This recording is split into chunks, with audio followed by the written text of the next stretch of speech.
জাতিসংঘের অস্থায়ী কমিশন একটা বসানো হয়েছে ঢাকায়, দায়িত্ব দেওয়া হচ্ছে এক সমকামীকে। আমরা মুরতাদদের বিরুদ্ধে শাস্তি চাইব, আর কমিশন বলবে এটা মানবাধিকার লঙ্ঘন। উপজাতিরা পার্বত্য চট্টগ্রামকে স্বাধীন করতে চায়, আমরা বাধা দিব, আর এই কমিশন বলবে এরা তো আদিবাসী, এদের তো অধিকার আছে। কমিশন একটা আছে জাতীয় ঐকমত্য কমিশন, আর এক মাস পর এটা জাতীয় মৃত্যু কমিশনে পরিণত হবে। নতুন করে রাজনীতির ময়দানে আমদানি হয়েছে পিআর পদ্ধতির নির্বাচন।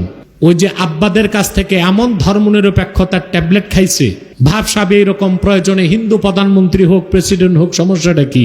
আমরা তো ভাই ভাই মিলে জুলেই থাকবো। গায়েব আল্লাহ ছাড়া কেউ জানেন না। তবে আমি প্রবল দৃঢ়তার সাথে বলছি, নির্বাচন নির্ধারিত সময় হবে কিনা তাতেই আমার সন্দেহ। আজই নির্বাচন হয়ও এই পিআর পদ্ধতি যারা বলছেন তারা সবাই এর থেকে ফিরে আসবেন, এটাও আপনারা দেখতে পাবেন। সত্যের পক্ষে লড়াই করে যেতে হবে ইমাম হোসেনের মতো। আর যদি সেই শক্তি না হয়, বাতিলের সাথে আপোষ করা যাবে না, আবু হুরায়রার মতো বিদায় নিতে হবে। এখন কথা বলার সময়, কিন্তু সব চুপ। সরাসরি এক ধরনের ভণ্ড রাজনীতিবিদ খেলাফার বিরুদ্ধে কথা বলছে, জিহাদ ফি সাবিলিল্লাহর বিরুদ্ধে কথা বলছে।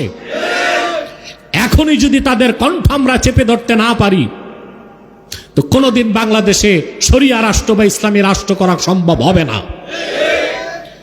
আমাদের কোনো ইন্টেনশন নাই, ক্ষমতার হালুয়া রুটির ভাগ নেবার ইচ্ছাও নেই।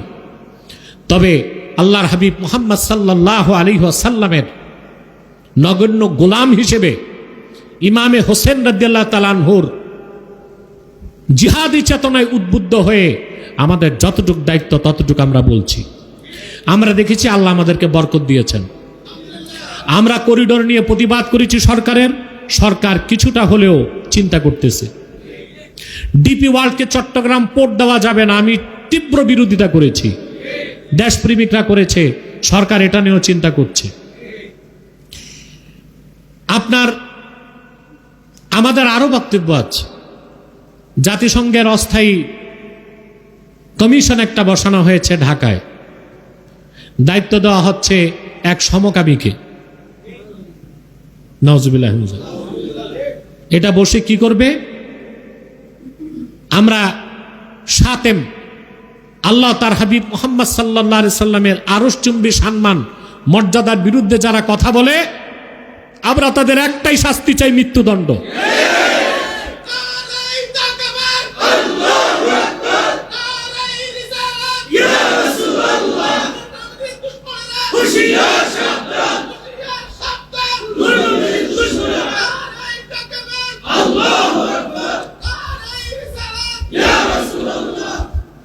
প্রিয় সুধী, কথাটা শুনতেছেন?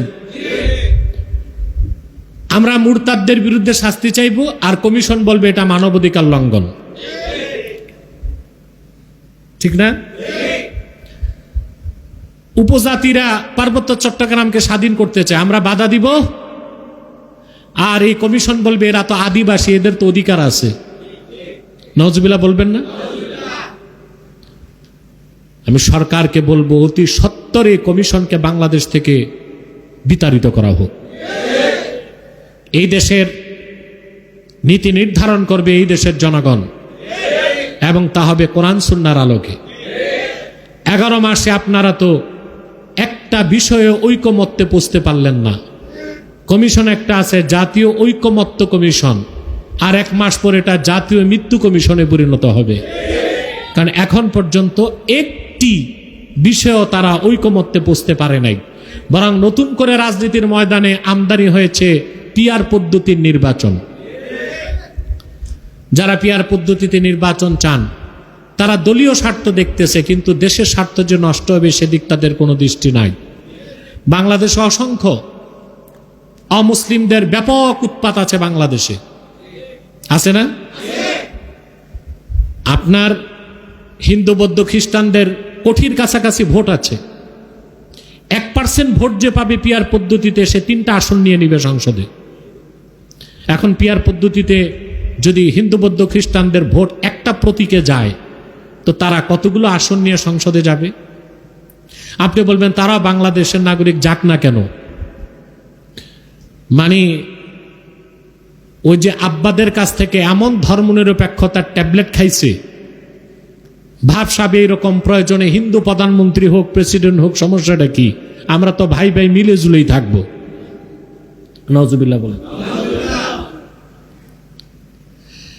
গণতান্ত্রিক পদ্ধতিতে যে নেতা নির্বাচন হয় ভোটের মাধ্যমে, এটাকেই শরীয়ত সমর্থন করে না। আর পিয়ার পদ্ধতি আসলে সেখানেও যে একটু সুযোগ ছিল নেতা নির্বাচনের ক্ষেত্রে দেখার কি ইমানদার, নামাজি, পরেজগার, এই সুযোগও আর থাকবে না। আপনি জানবেন না আপনার এমপি কে হবে। এটা তো শরীয়তের দৃষ্টিকোণ থেকে সুস্পষ্টভাবে একটি নিন্দনীয় কাজ বলে গণ্য হবে। এখানে গরর, ধোঁকাবাজির প্রচন্ড আশঙ্কা আছে। আপনি নিজের নেতাটাকেই চিনলেন না। অতএব যে যাই বলুক, গায়েব আল্লাহ ছাড়া কেউ জানেন না। তবে আমি প্রবল দৃঢ়তার সাথে বলছি, নির্বাচন নির্ধারিত সময় হবে কিনা তাতেই আমার সন্দেহ। আজ এই নির্বাচন হয়ও এই পিয়ার পদ্ধতি যারা বলছেন তারা সবাই এর থেকে ফিরে আসবেন, এটা আপনারা দেখতে পাবেন।